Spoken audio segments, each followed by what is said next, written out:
live in interesting times. For the headlines. Chinese President Xi Jinping and Russian President Vladimir Putin poured praise on each other as they spoke to the media after their meeting in Moscow on Wednesday. Taiwan confirmed Thursday it has asked to purchase more than 100 tanks from the U.S., along with air defense and anti-tank missile systems, in a major potential arms sale that drew immediate protests from China. Celebrations on a Canada-wide Filipino Heritage Month. Our Canada Bureau has the details. And citizens form a group called Residents Organization Against Robbery to take action against thieves in the streets of Barcelona. Our ABC correspondent Lim Tumbaga will give us the details.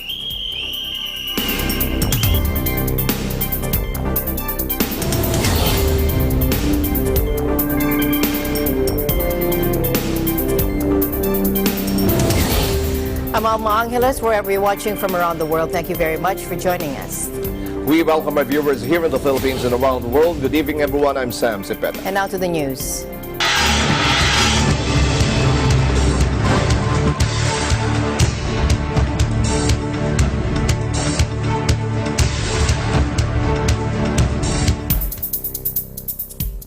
Chinese President Xi Jinping and Russian President Vladimir Putin poured praise on each other as they spoke to the media after their meeting in Moscow on Wednesday. Xi had arrived in Russia earlier in the day for a state visit, affirming the increasingly close relationship between the two former Cold War communist rivals. Now, President Putin thanked President Xi for a gift of 2 pandas, which were handed over to Moscow Zoo, which he said was a sign of special respect and trust between the two nations. Это знак особого уважения и доверия к России, к нашим специалистам. Но когда мы говорим о пандах, всегда возникает на лице улыбка. Вот мы с большим уважением и благодарностью принимаем этот подарок. Спасибо большое. Эти животные являются национальным символом Китая, а мы высоко ценим такой жест дружбы. 我同普京总统建立了密切的工作关系和深厚的个人友谊。6年来，我们会晤近30次。俄罗斯是我到访次数最多的国家。普京总统是我最好的朋友和同事。 Relations between Russia and China have become increasingly close as they both face mounting tensions with the U.S. Moscow's ties with Washington have declined sharply over the Ukrainian crisis, the war in Syria, and the allegations of Kremlin meddling in the U.S. 2016 presidential elections. While China is engaged in a spiraling trade war with the U.S., Putin and Xi were meeting in Moscow as world leaders gathered on the south coast of England to mark the 75th anniversary of the D-Day landings. Now, Putin, who attended 70th anniversary commemorations in France 5 years ago, has not been invited. Russia was not involved in D-Day, but the Soviet effort was crucial in defeating the Nazis on the Eastern Front.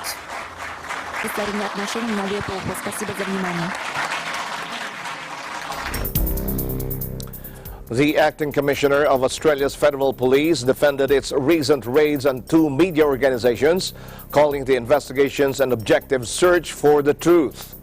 Neil Gohan told reporters in Canberra on Thursday that no one, including media organizations and politicians, should be immune from such searches. We investigate laws passed by the Parliament, using powers granted to us by the Parliament. Our investigations are an objective search for the truth. It involves the discovery and presentation of evidence in an exhaustive, comprehensive and organised manner. And this often includes the execution of search warrants. No sector of the community should be immune for this type of activity or evidence collection more broadly. This includes law enforcement itself, the media or indeed even politicians. There are criminal allegations being investigated and we cannot ignore them. We are duty-bound to conduct these investigations impartially and thoroughly. I reject the claim over the last few days that we are trying to intimidate journalists or conduct a campaign against the media. The AFP is a strong supporter of press freedom. The media plays an important role in today's society in keeping the Australian community informed. On Wednesday, the AFP raided the offices of the National Public Broadcaster in connection to a 2017 story based on leaked military documents that indicated the country's military forces were being investigated for possible war crimes in Afghanistan. The Australian Broadcasting Corporation said the raid, the second in as many days by police investigating government leaks, raised questions about media freedom in the country. The raid in a suburb of Sydney came a day after federal police searched the Canberra home of Anika Smethurst, the political editor of the Sunday Telegraph of Sydney, over a 2018 story detailing an alleged government proposal to spy on Australians. There were no arrests in either raid. Gohan said the AFP rejects claims that his organization is trying to intimidate the media. AUBC is a client of the Associated Press.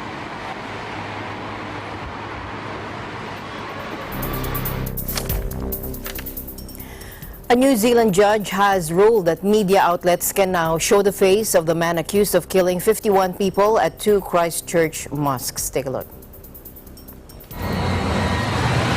Previously, the courts ruled media could only publish images which pixelated the face of Brenton Harrison Tarrant, the 28-year-old Australian white supremacist accused of the March 15 mass shooting. But High Court Judge Cameron Mander on Thursday wrote that prosecutors had advised him there was no longer any need to suppress images of the man's face, and he was lifting the order. The initial argument for suppression may have been made to ensure witnesses weren't tainted, that they could identify the gunman from their own recollection and not from seeing a picture in a newspaper. That you're not making an application to be the police. Taiwan confirmed Thursday it has asked to purchase more than 100 tanks from the U.S. along with air defense and anti-tank missile systems in a major potential arms sale that drew immediate protest from China. A Defense Ministry statement said it has submitted a letter of request for 108 cutting-edge M1A2 Abrams tanks, 1,240 TOW anti-armor missiles, 409 Javelin anti-tank missiles, and 250 Stinger man-portable air defense systems. Chinese Foreign Ministry spokesman Geng Shuang said that China firmly opposes U.S. arms sales to Taiwan. China considers self-governing Taiwan part of its territory to be brought under its control by force if necessary. It says U.S. arms sales to the island constitute both interference in its internal affairs and a betrayal of earlier commitments made by Washington to Beijing. The U.S. is the main supplier of weapons to Taiwan, and earlier reports have said Taiwan is also seeking 66 F-16 fighter jets in the most advanced V configuration. President Tsai Ing-wen said in March that Taiwan was seeking tanks and jet fighters but didn't provide any details. At a public appearance Thursday, she pledged continued support for a strengthened military and said the island's efforts were winning it more international support.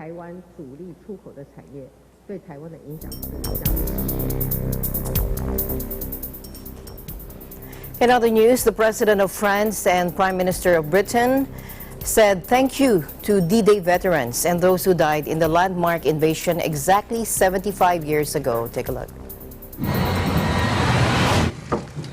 Uniformed veterans in their 90s looked on as British Prime Minister Theresa May and French President Emmanuel Macron spoke to a ceremony at Versailles laying the cornerstone of a new memorial that will record the names of thousands of troops under British commando who died on D-Day and the ensuing Battle of Normandy.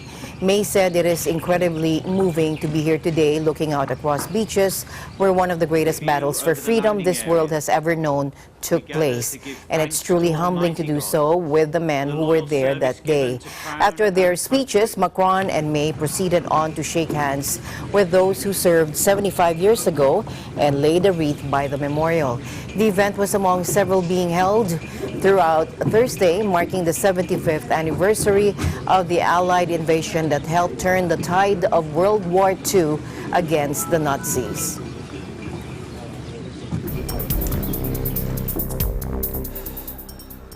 French President Emmanuel Macron has told American D-Day veterans that France doesn't forget their sacrifice for his country's liberty.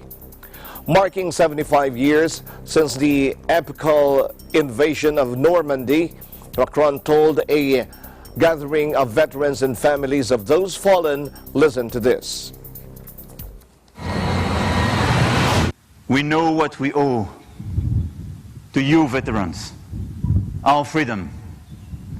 On behalf of my nation, I just want to say thank you.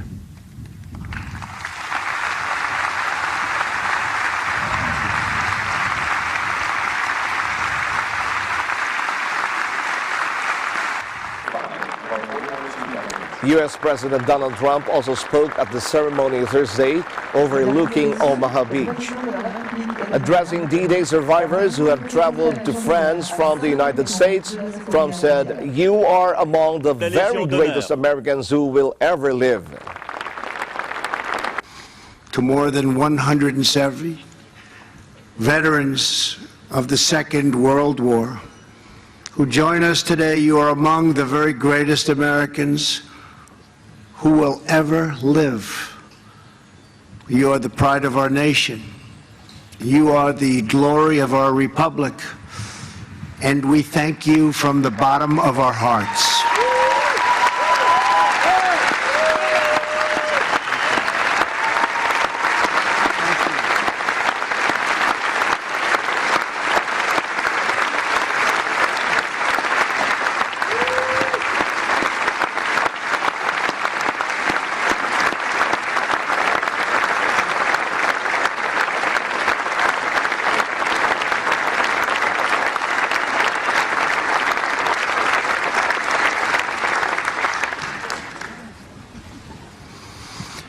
Here with you are over 60 veterans who landed on D-Day.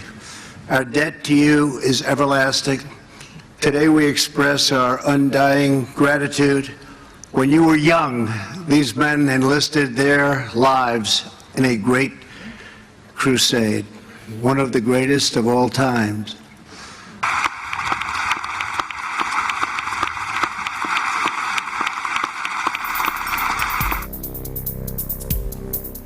Meanwhile, U.S. President Donald Trump praised the World War II veterans, saying they are among the very greatest Americans who will ever live, as you heard there earlier in a ceremony marking the 75th anniversary of D-Day. He also paid tribute to Ray Lambert, a 98-year-old North Carolina veteran who landed on the shores of northern France on June 6, 1944, as one of more than 150,000 American, British, and Canadian troops. Speaking at the event at the Normandy American Cemetery near Omaha Beach, Trump told a tale of the heroic struggle of Lambert as a young medic to save lives of his fellow soldiers that day. Take a look. One of those men in Taylor's 16th Regiment was Army medic Ray Lambert. Ray was only 23, but he had already earned 3 Purple Hearts and 2 Silver Stars fighting in North Africa and Sicily, where he and his brother Bill, no longer with us, served side by side.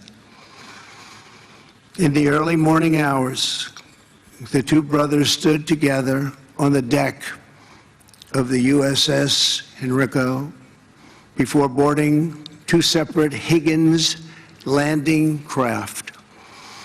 "If I don't make it," Bill said, please take care of my family. Ray asked his brother to do the same.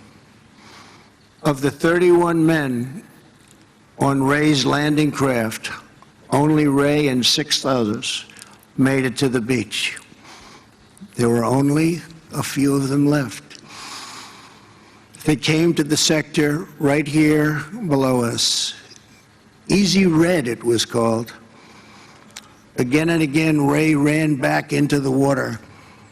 He dragged out one man after another. He was shot through the arm.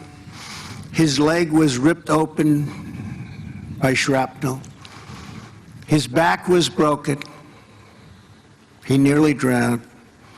He had been on the beach for hours, bleeding and saving lives, when he finally lost consciousness. He woke up the next day on a cot beside another badly wounded soldier. He looked over and saw his brother Bill. They made it, they made it, they made it. At 98 years old, Ray is here with us today with his 4th Purple Heart and his 3rd Silver Star from Omaha. Ray, the free world salutes you.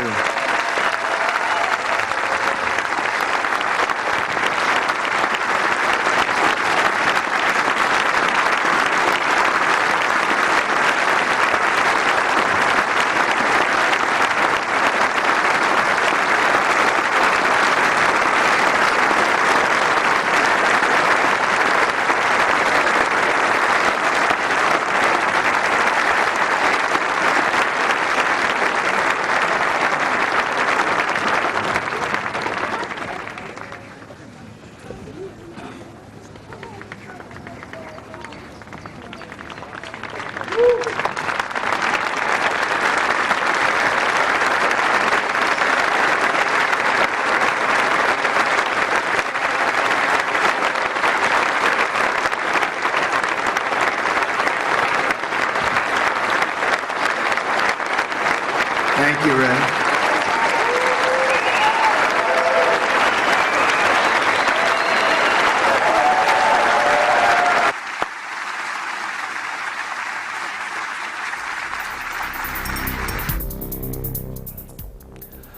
Thailand's parliament selected 2014 coup leader Prayut Chan-o-cha to stay on as prime minister in a vote on Wednesday, completing his transition from military general to civilian leader. The Speaker of the House of Representatives announced after a parliamentary vote late Wednesday that Prayut received 500 votes against 244 for Thanathorn Juangrungruan Gakit, the candidate of a coalition of anti-military parties. Prayut was nominated by a military-backed party that received the second highest number of seats in the House in March elections. But his election was virtually assured because the Prime Minister is chosen in a joint vote of the 500-seat House and the 250-seat Senate, whose members were appointed by the junta Prayut leads and include members of the military. 2 House seats were vacant due to suspension and resignation. Prayut Chan-o-cha, a now retired general, led a military coup to take over Thailand's government 5 years ago and has run the country with absolute power since the coup. หยุดตรงนี้ที่เธอเพราะเธอนั้นแสนดีหยุดตรงนี้ที่โคราชหยุดตรงนี้ที่ขอนแก่นหยุดตรงนี้ที่76จังหวัดหมู่1ของประเทศไทยอยู่ที่เธอและเธอขอบคุณนะครับขอบคุณทุกคน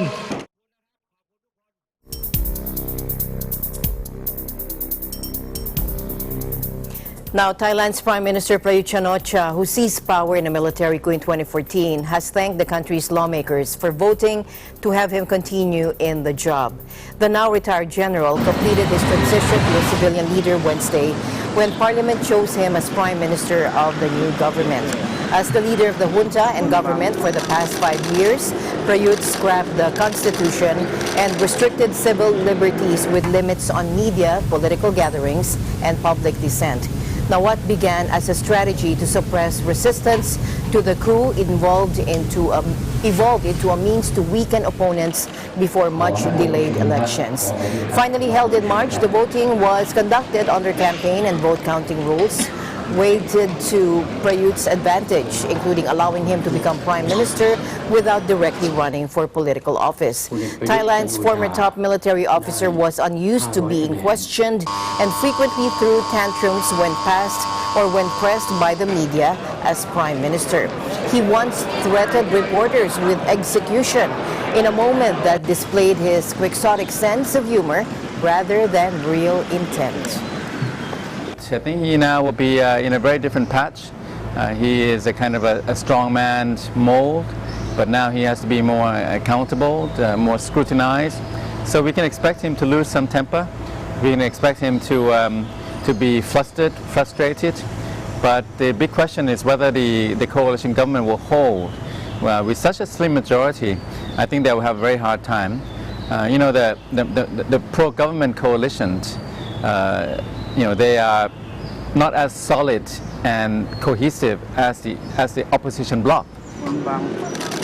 After seizing power on May 22, 2014, Prayut declared that political reform, cleaning up a system he blamed for Thailand's instability, was the junta's priority. But as his second term as prime minister became more likely, he made allies of the very politicians he had called targets of the junta's reforms and initiated government handouts that were once scorned as money politics.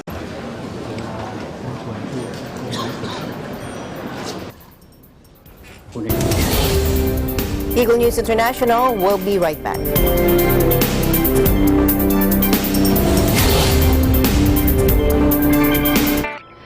Is our most important asset, and it should always be a constant effort to seek ways to take care of it. That includes professional medical help from the best available. The Manila-Beijing Medical Associated Incorporated is known as one of the most specialized centers in medical services, backed by several experienced physicians in Chinese medicine. At an accuracy rate of 98%, countless patients who visited Manila-Beijing Medical Associated Incorporated have already been treated and cured. Marami ko ospital na napuntahan, pero wala rin nangyayari. Somebody introduced me to Manila-Beijing Medical Associated. After 2 treatments, gumanda ang pakiramdam ko. My friends introduced me Manila-Beijing Medical Associated, and luckily, I got cured. So I sincerely want to thank the doctors of Manila-Beijing Medical Associated. For the past 30 years, ang dami ko nang na-take na mga gamot.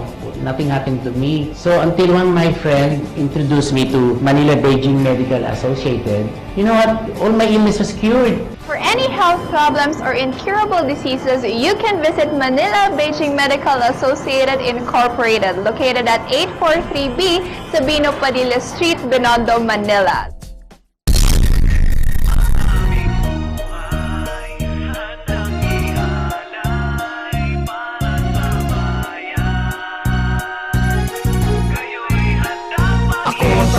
Sa gitna ng dilim, ako ang mata sa sahing papawid. Ako ang dilat sa tuwing ang bayan ko ay tulog ng mahimbing. Ang aming buhay handang ialay para sa bayan. Kayo'y handang paglingkuran. Join us in celebrating the 72nd anniversary of the Philippine Air Force.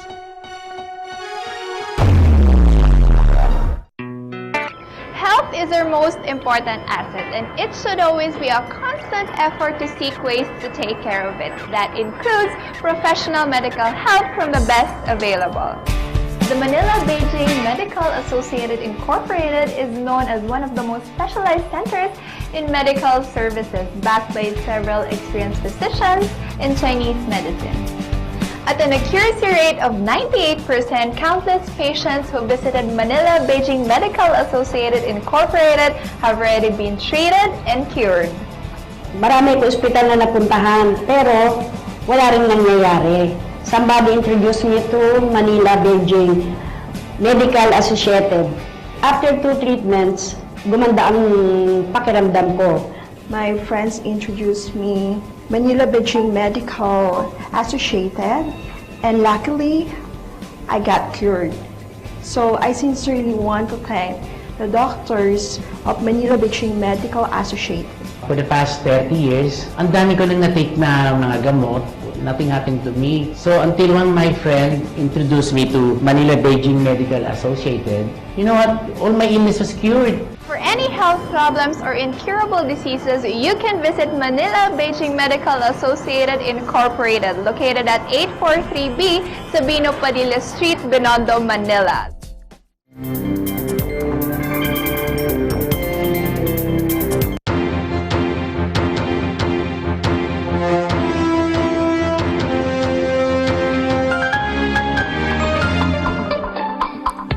Kenya has deployed health workers at its border posts and airports to prevent the spread of Ebola from the Democratic Republic of Congo, where 2,000 cases of Ebola have been reported. Central African nation struggles with the second largest outbreak of the disease in history. Many of the Kenyan staff already have experience of treating Ebola in the 2014 West African epidemic that killed over 11,000. It is with memories of this in mind that medical staff in several African nations are watching the Ebola outbreak in DRC. Many Kenyans have already served in Ebola treatment centers run by the African Union during the 2014 outbreak in Liberia. Ebola in Congo has already put countries like Uganda and Kenya on high alert. The countries have heavy international traffic. Doctors and nurses are already familiarizing themselves with anti-contagion routines they use in West Africa. I think that is what saved Liberia from having Ebola. It was the first country to be declared Ebola-free because they were very keen on washing of hands. That is, when you're entering a bank, you wash your hands. When leaving the bank, you wash your hands.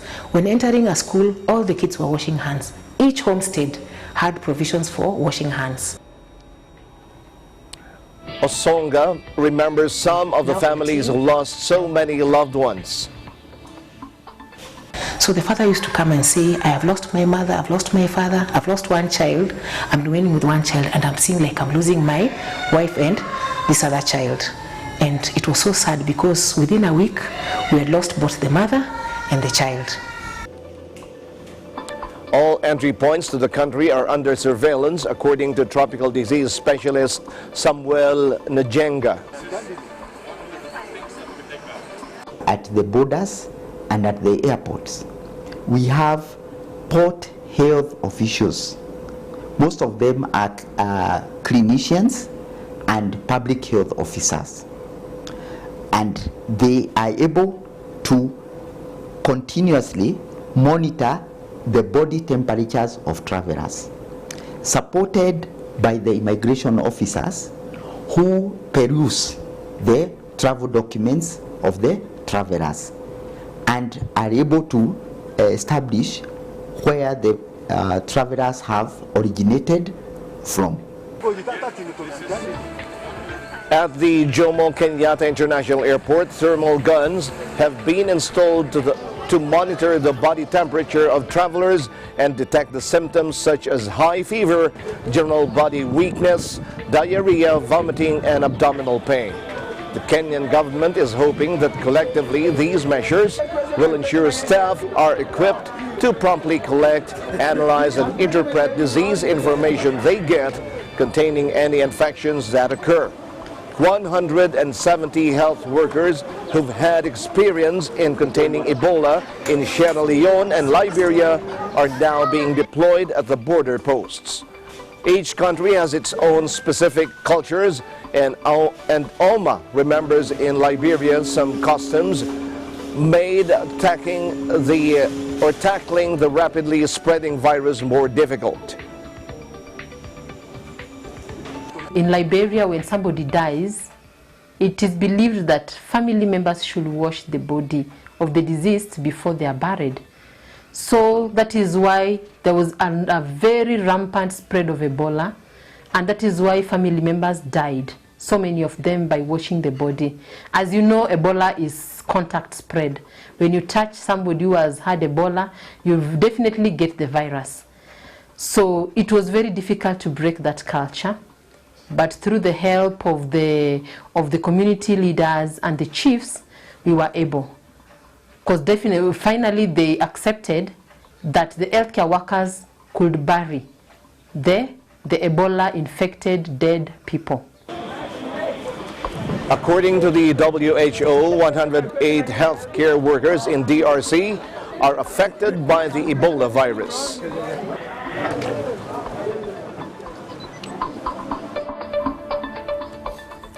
The first ever Filipino Heritage Month goes into full swing in Canada. This month-long national celebration was approved unanimously last fall in the House of Commons and runs the entire month of June. From our Canada Bureau, here's Rex Adam and Marie Arevalo.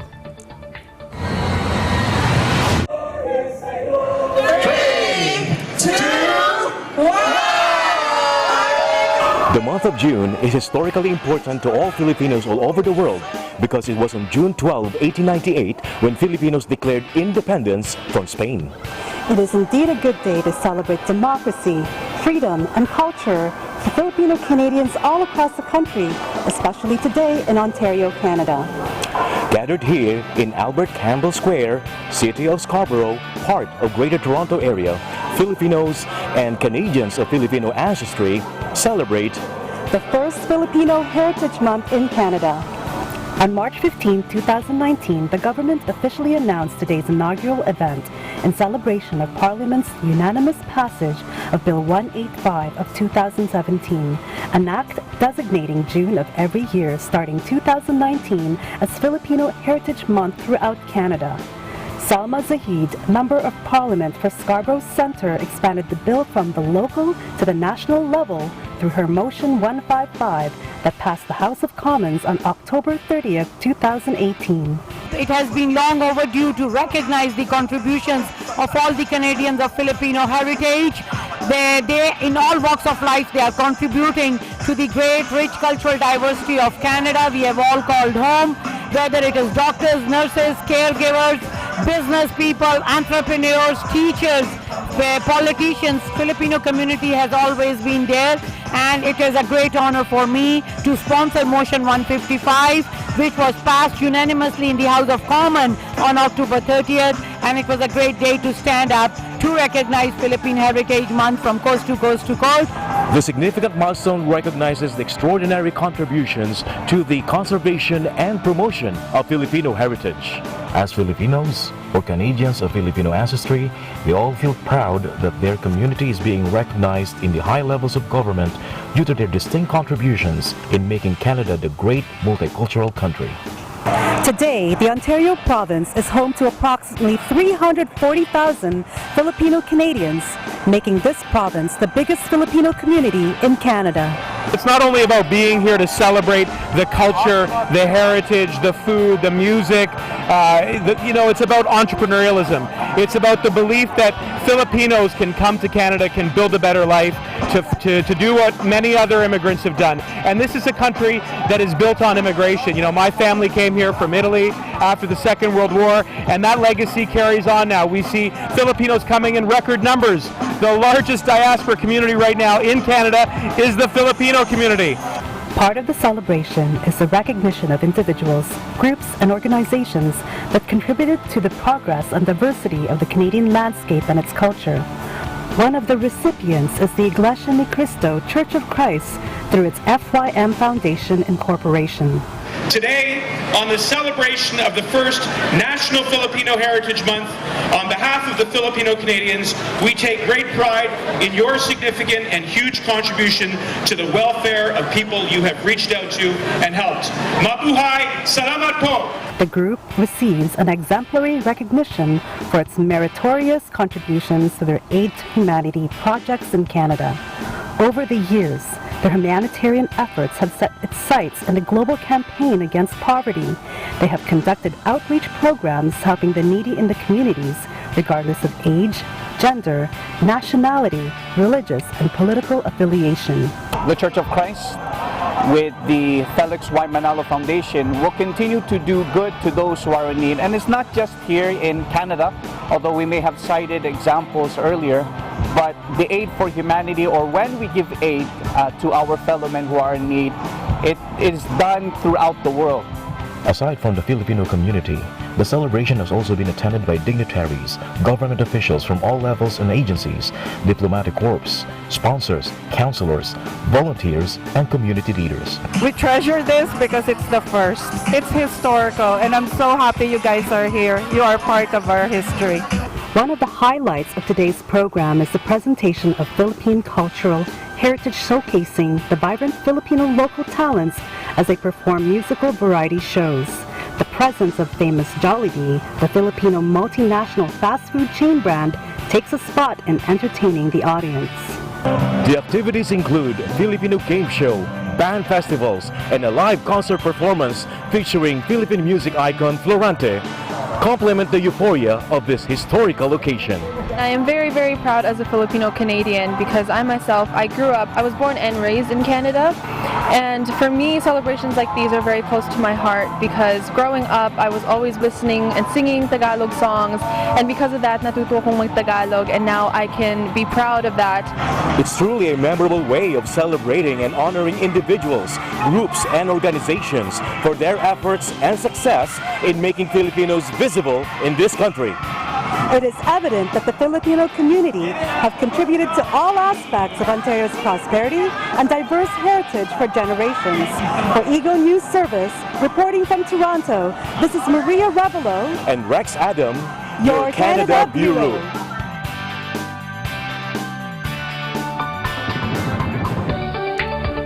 Thanks, guys. Citizens form a group called Residents Organization Against Robbery to take action against thieves in the streets of Barcelona. Our ABC correspondent Lynn Tumbaga will give us the details. Barcelona is one of the most popular tourist destinations with so much things to offer in terms of arts, beautiful beaches, and authentic paellas. But the question is, how safe is Barcelona for tourists and residents?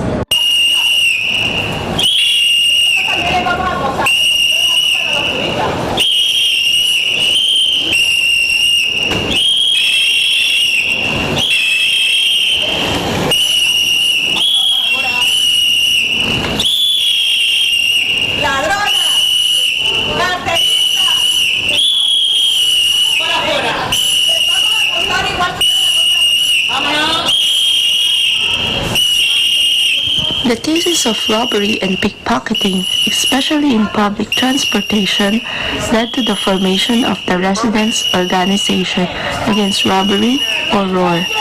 This group battles against carteristas, Spanish term for pickpockets, and ladrones, Spanish term for thieves.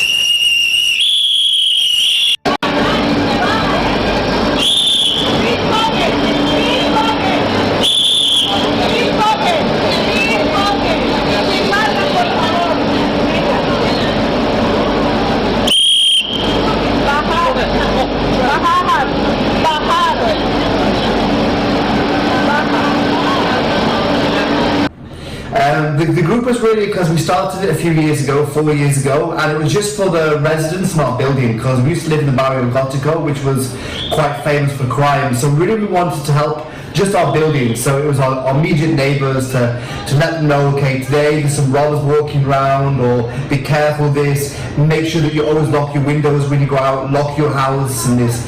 And then we spread it a little bit to the barrio we used to live in, which is Barrio Gótico. because this was the main crime area. But then recently, the crime now is not just confined to one area, it's actually all of Barcelona. So this is why recently in the last few weeks we changed the group to move to all of Barcelona. So really it was just to protect our little building, then our neighborhood, and now it's actually to protect all of Barcelona. So how optimistic are you with this group? For me personally, very. I've been a member for maybe 3 or 4 months, I think now, maybe a bit less. And already I've seen the difference it's made. For me, the direct action of doing the patrols, for me, is working. Just seeing people seeing us and recognising the t-shirts or even recognising us for the way we look, and had the thumbs up given to me. The journalists are realising now that we're not going to be sort of giving up easily.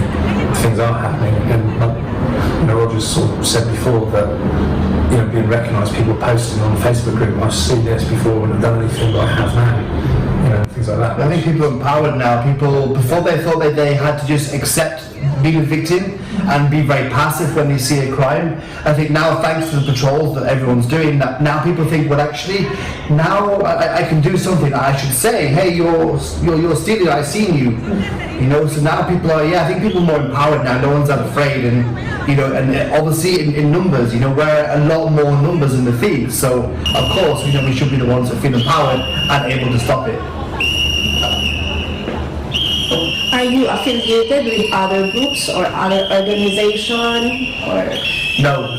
One of our key goals or our key principles is we're not affiliated to anyone. So that means that we don't have any political persuasion.